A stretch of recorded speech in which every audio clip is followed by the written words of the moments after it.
വർഷങ്ങൾ നീണ്ട പോരാട്ടങ്ങൾക്കും കലാപങ്ങൾക്കും കൂടി ഗസയിൽ സമാധാനത്തിനുള്ള വഴി തെളിയുകയാണ്. അതെ, ശരിക്കും പറഞ്ഞാൽ ഇതിൻ്റെ ക്രെഡിറ്റ് നമുക്ക് ട്രംപിന് തന്നെ കൊടുക്കാം. കാരണം ട്രംപിൻ്റെ ബോർഡ് ഓഫ് പീസ് ഉണ്ടല്ലോ, അതിൻ്റെയൊക്കെ ഒരു ഭാഗമായിട്ടാണ് ഇപ്പോൾ ഖത്തർ, ഈജിപ്റ്റ് തുടങ്ങിയ രാജ്യങ്ങളൊക്കെ ഇതിൽ സജീവമായിട്ട് മധ്യസ്ഥതയ്ക്ക് പങ്കെടുത്തിട്ടുണ്ട്. തുർക്കിയെല്ലാം പങ്കെടുത്തിട്ടുണ്ട്. അതിൻ്റെ ഫലമായിട്ടാണ് അവിടെ അപ്പം ഹമാസ് ആയുധം താഴെ വയ്ക്കാൻ തീരുമാനിച്ചിട്ടുള്ളത്. പക്ഷെ അവിടെ വരുന്നൊരു ചോദ്യമുണ്ട്, ഇസ്രായേൽ ഇത് അംഗീകരിക്കുമോ എന്നുള്ളത്. ഇസ്രായേൽ ഇതിനെക്കുറിച്ചൊന്നും പറഞ്ഞിട്ടില്ല. നിലവിൽ ഇതുവരെ ഇസ്രായേലിൻ്റെ ഭാഗത്തുനിന്നും ഒന്നും ഉണ്ടായിട്ടില്ല. പിന്നെ മാത്രവുമല്ല, ഈ ട്രംപിൻ്റെ കാര്യമായതുകൊണ്ട് നമുക്ക് ചിലപ്പോൾ ഈ ട്രംപ് തന്നെ കയറി തിരിച്ച് അങ്ങോട്ട് അടിക്കാനുള്ള സാധ്യത. നമ്മളിപ്പം ഇറാനിൽ കണ്ടുകൊണ്ടിരിക്കുന്ന ഇതാണല്ലോ. ഇറാനിൽ ഇപ്പോൾ ഇറാൻ യുദ്ധരംഗത്ത് ഇപ്പോൾ ഇസ്രായേൽ ഉണ്ടോ? നിലവിലില്ല. ഇല്ല എന്ന് വേണമെങ്കിൽ പറയാം. കാരണം ഇസ്രായേൽ കോൺസെൻട്രേറ്റ് ചെയ്യുന്നത് ലെബനൻ ഭാഗത്തേക്കാണ്. അതെ, ഇപ്പം ഇറാൻ്റെ മുകളിലേക്ക് ഇപ്പോഴും അടിക്കുക, എന്നിട്ട് വെടിനിർത്തൽ തിരിച്ചടിക്കുന്നു. അപ്പോൾ ഇദ്ദേഹം വെടിനിർത്തൽ പ്രഖ്യാപിക്കുന്നു. ഉടൻ ഇറാൻ വെടിനിർത്തൽ പ്രഖ്യാപിക്കും. ഉടൻ ഹോർമൂസ് കടലിടുക്ക് തുറക്കുന്നതായിട്ട് പറയുന്നു.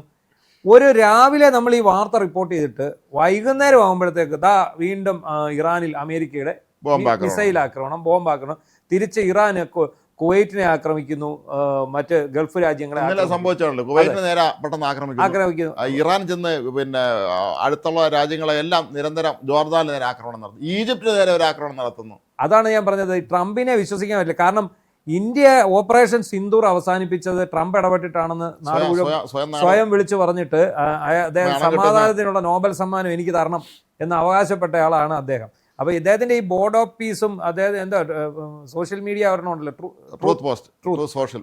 അപ്പോൾ ഇതിലൂടെയൊക്കെ ഇദ്ദേഹം ഇതെല്ലാം പറയുന്നുണ്ട്. ഹമാസ് പൂർണ്ണമായി നിരായുധീകരിക്കപ്പെടും, ഈ പറയുന്ന ഗാസയിൽ നിന്ന് തീവ്രവാദ സംഘടനകൾ മുഴുവൻ ഒഴിവാകും, ന്യൂട്രലായിട്ടുള്ള ഒരു ഭരണസമിതി വരും, ആ ഭരണസമിതിയിൽ അവിടുത്തെ പ്രൊഫഷണൽസും വിദഗ്ധരും അങ്ങനെയുള്ള ബ്രിട്ടീഷ് പ്രധാനമന്ത്രി അവരുടെ നേതൃത്വത്തിൽ ഒരു ഭരണം അവിടെ വരുമെന്നാണ്, ഒരു ഭരണകൂടം ഉണ്ടാക്കുന്നൊക്കെയാണ് പറയുന്നത്. പക്ഷേ ഇതിന്റെ പ്രായോഗികതയെക്കുറിച്ചാണ് എനിക്കിപ്പോഴും ഒരു ആശങ്കയുള്ളത്.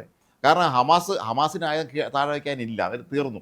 നേതാക്കന്മാരെല്ലാവരും മരിച്ചു, കൊല്ലപ്പെട്ടു, അവർ ആയുധം തീർന്നു, അവർ അവിടെ കഞ്ഞുപിടിക്കാൻ ഗതിയില്ലാത്ത അവസ്ഥയിലാണ്. പക്ഷേ ഹമാസ് കീഴടങ്ങി എന്ന് പറയുമ്പോൾ ഇവരെ ഒപ്പം നിന്നിട്ടുള്ള ഹിസ്ബുള്ളയും ഹൂത്തിയുമെതിരെ എന്ത് ചെയ്യുന്നുള്ള ചോദ്യമുണ്ട്. അവർ ഇത് അംഗീകരിക്കുമോ എന്നുള്ള ഒരു ചോദ്യമുണ്ട്. ഇപ്പം ഹമാസ് വെടിനിർത്തി അങ്ങ് മാറിയെന്ന് വയ്ക്കും. നമ്മുടെ നാട്ടിൽ നക്സലുകൾ തോക്ക് താഴെ വയ്ക്കുന്നത് പോലെ ഇടക്കാലത്ത് കണ്ടിട്ടില്ലേ, ഭയങ്കര പ്രശ്നം ഉണ്ടാക്കുന്ന ആൾക്കാർ കുറച്ച് പേര് കൂടി ഈ ഛത്തീസ്ഗഡിലൊക്കെ ആണെങ്കിലും മാവോയിസ്റ്റുകൾ വന്നിട്ട് അവർ ആയുധം വെച്ചങ്ങ് കീഴടങ്ങിയിട്ട് അവർ പിന്നെ ഇൻഫോർമേഴ്സായിട്ട് മാറുന്നത് നമ്മൾ കാണാറുണ്ട്. ഇവിടെ ഇപ്പോൾ ഗാസയിൽ ഇപ്പോൾ ഈ ഹമാസ് എന്ന് പറഞ്ഞ ഏറെക്കുറെ തീർന്ന സ്ഥിതിക്ക് ബാക്കി രണ്ട് സംഘടനകൾ അല്ലെ ഇനി ഇതിൽ നിന്ന് ഉണ്ടാകാം. ഈ ഹമാസിൽ ഇതൊരു പൂർണ്ണമായ ഒത്തുതീർപ്പായിരിക്കും. ഒത്തുതീർപ്പാണെന്നാണ് ട്രംപ് പറയുന്നത്. അന്ന് ഒക്ടോബർ 7 ആക്രമണം നടത്തിയത് ഹമാസ് തന്നെയാണ് ഇസ്രായേലിലേക്ക്. അതിന്റെ തൊട്ടടുത്ത ദിവസം തന്നെയാണ് ഹിസ്ബുള്ള അവർക്ക് പിന്തുണ പ്രഖ്യാപിച്ചുകൊണ്ട് ഒരു കാര്യമില്ലാതെ അവരും കൂടെ ആക്രമണം തുടങ്ങി. ചുരുക്കം പറഞ്ഞാൽ ഇസ്രായേൽ എന്ന് പറയുന്ന ഒരു ചെറിയ രാജ്യമാണ്. പക്ഷെ അവരവരുടെ ബുദ്ധിയും മറ്റ് കഴിവുകളും കൊണ്ട് മാത്രമാണ് പിടിച്ച് ഇവരെ വളഞ്ഞിട്ട് ആക്രമിക്കുക. ഇറാനും ഈ ഇറാന്റെ പ്രോക്സി സംഘടനകളെല്ലാം കൂടെ വളഞ്ഞിട്ടാണ് ആക്രമിച്ചിട്ടുള്ളത്. പക്ഷേ ഹമാസിനെ സംബന്ധിച്ച് അവർ നേടാൻ പോണ പ്രതിസന്ധി, അവരുടെ നേതൃത്വം പൂർണ്ണമായി ഇല്ലാതായി. അവരുടെ നേതാക്കന്മാരെല്ലാവരും ഇവർ ഓരോരുത്തരായിട്ട് വധിച്ചു, അവരുടെ പിന്നെ പ്രധാനപ്പെട്ട ശക്തികേന്ദ്രങ്ങൾ തീർത്തു. പക്ഷേ ഇപ്പോഴും അവിടെ ഒരു സംശയം അവശേഷിക്കുന്നത് ഈ ടണലുകളാണ്. ഈ ഗാസ മുഴുവൻ ഭൂഗർഭ തുരങ്കങ്ങളാണ്. അത് എങ്ങോട്ട് പോയെന്നുള്ളത് നിർമ്മിച്ച ഹമാസിന്റെ പ്രധാനപ്പെട്ട നേതാക്കൾ കൊല്ലപ്പെടുകയും ചെയ്തിട്ടുണ്ട്. അവർക്ക് പോലും കൃത്യം അറിയാൻ സംശയമാണ്. ഇത്രയും കാലം കൊണ്ട് അവിടുത്തെ ആശുപത്രികൾ അവരെ താവളങ്ങളാക്കി, സ്കൂളും കോളേജും എല്ലാം ഇവരുടെ ഭീകര താവളങ്ങളൊക്കെ ആയുധപ്പുരകളാക്കി വെച്ചിരിക്കുകയായിരുന്നു ഹമാസ്. ശരിക്കും അവർ കീഴടങ്ങി എന്ന് പറയുന്ന ഒരു നല്ല കാര്യം തന്നെയാണ്. ഇത് പലസ്തീനിൽ അവിടെ ആ മേഖലയിൽ സമാധാനം കൊണ്ടുവരുമെന്ന് നമുക്ക് കരുതാം. പക്ഷേ എത്ര നാൾ നീണ്ടുപോകും, ഇസ്രായേൽ ഇത് അംഗീകരിക്കുമോ എന്നുള്ളതാണ് ചോദ്യം. അതെ, ഇതിന് ശേഷം ഇതിന്റെ ഒരു നവീകരണ പ്രക്രിയയുണ്ട്. ഇത് റീകൺസ്ട്രക്ട് ചെയ്യണ്ടേ. ഈ ഗാസ എന്ന് പറയുന്നിടത്ത് ഒന്നുമില്ലല്ലോ, ഇല്ല, ഒരു സാധനമില്ല. കാരണം മിസൈൽ പതിക്കാത്തതും വെടികൊള്ളാത്തതുമായിട്ടുള്ള സ്ഥലങ്ങൾ ഒന്നുമില്ല. എപ്പോഴും ഏറ്റുമുട്ടൽ നടന്നുകൊണ്ടിരുന്ന ഒരു സ്ഥലം. മനുഷ്യ ജീവിതങ്ങൾ പോലും എത്രത്തോളം ചുരുങ്ങി എന്നുള്ളത് നമ്മൾ ആലോചിക്കണം.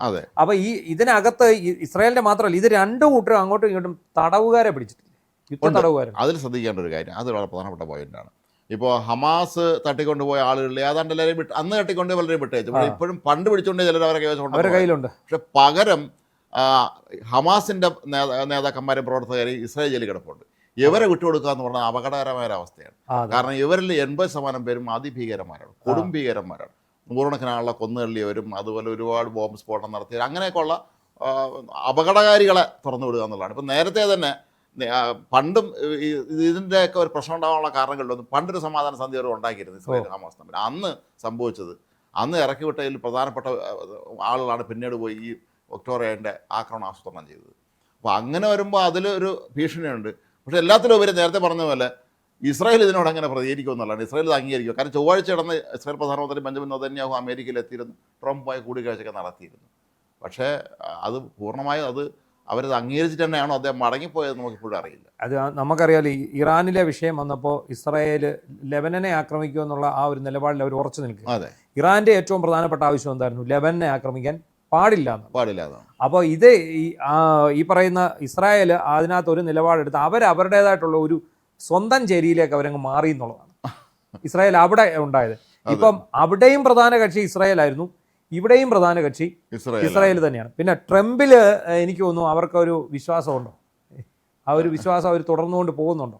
അവിടെയാണ് ഒരു പ്രശ്നം. തൽക്കാലം ട്രംപിനെ അനുസരിക്കാതെ, വിശ്വസിക്കാതെ എന്ന് പറയാൻ പറ്റില്ല, അനുസരിക്കാതെ വേറെ മാർഗ്ഗമില്ല എന്നുള്ളൊരു പ്രശ്നം അവിടെ ഉണ്ട് ഇസ്രായേലിനെ സംബന്ധിച്ചിടത്തോളം. കാരണം അവരവരുടെ നിലനിൽപ്പിന് വേണ്ടിയുള്ള പോരാട്ടമാണ് നടത്തുന്നത്.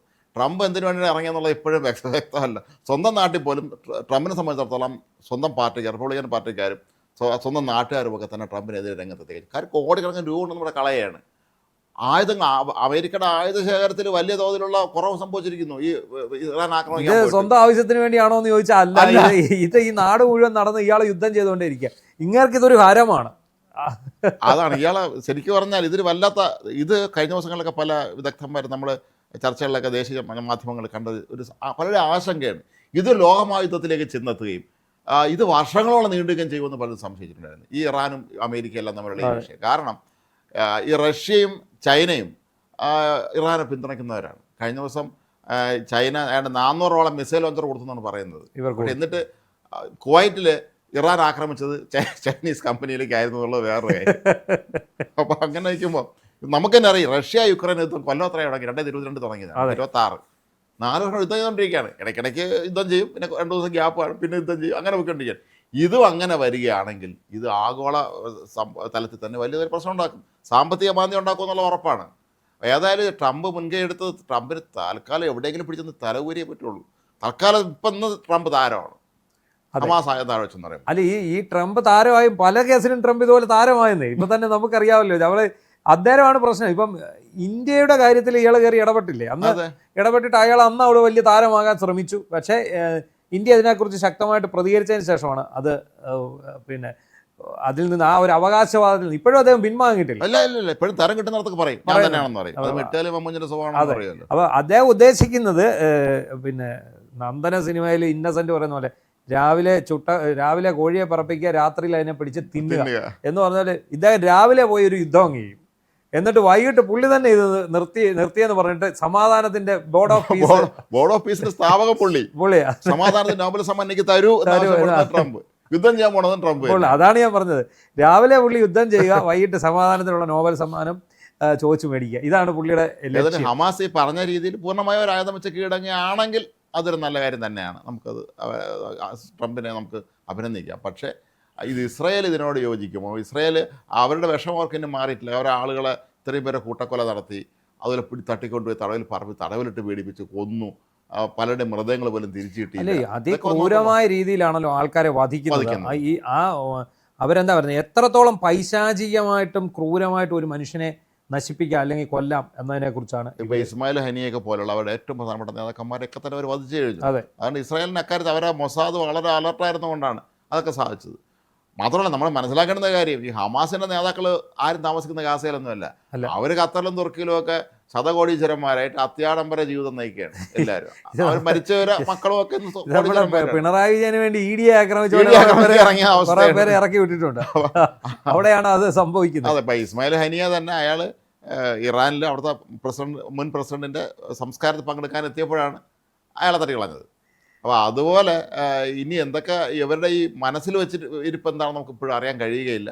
എന്താണെങ്കിലും നമുക്ക് ഒരു കാര്യം നമുക്ക് പ്രത്യാശയുണ്ട്, ആ മേഖലയിൽ സമാധാനം കൈവരുമെന്ന് നമുക്ക് പ്രത്യാശിക്കാം. കാരണം ഏതായാലും ഹമാസ് ആയുധം താഴെ വയ്ക്കാൻ തയ്യാറായത് അവരുടെ നിവൃത്തിയോടുകൊണ്ടാണെങ്കിൽ പോലും ഒരായുധം താഴെ വയ്ക്കുകയും സൈന്യ ഫലസ്തീൻ മേഖലയിൽ സമാധാനം ഉണ്ടാവുകയും ചെയ്യട്ടെ. പക്ഷേ ഇസ്രായേൽ ഒരുപക്ഷെ എനിക്കും തോന്നുന്നത് ഇസ്രായേൽ അവസാനം സമ്മതിക്കുമായിരിക്കും. കാരണം അവരിനി ഗുസ്തിക്ക് പോണ്ട എന്ന് അതെ, കരുതി ലോകരാഷ്ട്രങ്ങൾ കൂടി ഇടപെടുന്ന ഇടപെടുന്ന സ്ഥിതിക്ക് ഇപ്പം ട്രംപിനെ മാത്രം വിശ്വസിച്ചിട്ടല്ല ഈ പറയുന്ന പോലെ ഈജിപ്തും ഖത്തറും തുർക്കിയും എല്ലാം കൂടെ ഈജിപ്തും ഒക്കെ ഇടപെടുന്ന സ്ഥിതിക്ക് ഇനി ഇങ്ങനെ ഒരു നിർദ്ദേശം വന്നാൽ തീർച്ചയായിട്ടും ഇന്ത്യ സ്വാഗതം ചെയ്യാതിരിക്കത്തില്ലല്ലോ. അതെ, ഇന്ത്യയും ഇതിനകത്ത് ഒരു നിർണായക പങ്ക് വഹിക്കാനുള്ള സാധ്യതയുണ്ട്. എന്താണെങ്കിലും ഹമാസ് പോലെയുള്ള ഹമാസിന്റെ ആയുധം വെച്ച് കീഴടങ്ങുന്നു, ഗസയിൽ സമാധാനം പുലരട്ടെ, ഇറാനിലും പുലരട്ടെ, ഹോർമൂസ് കടലിടുക്ക് തുറക്കട്ടെ എന്ന് ആശംസിക്കാൻ മാത്രമേ നമുക്ക് കഴിയൂ.